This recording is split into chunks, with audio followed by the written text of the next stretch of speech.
L'évangile de Marc associe le retentissement de l'expérience messianique et le retentissement de l'expérience que font les personnages du récit lorsqu'ils rencontrent Jésus qui enseigne.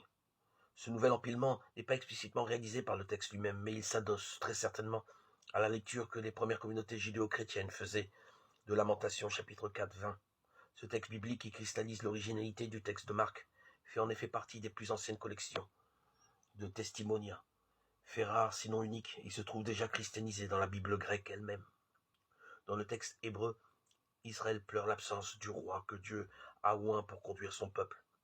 Le souffle de nos narines, le Messie du Seigneur est captif dans leur cachot. Lamentation 80. Dans la Bible grecque, le mot Messie est bien remplacé par son équivalent grec, Christ. Mais la construction grammaticale de l'expression a été modifiée.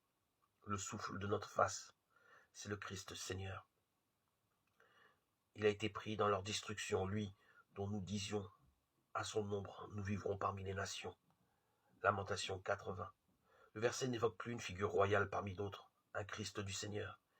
Il dit le Christ Seigneur.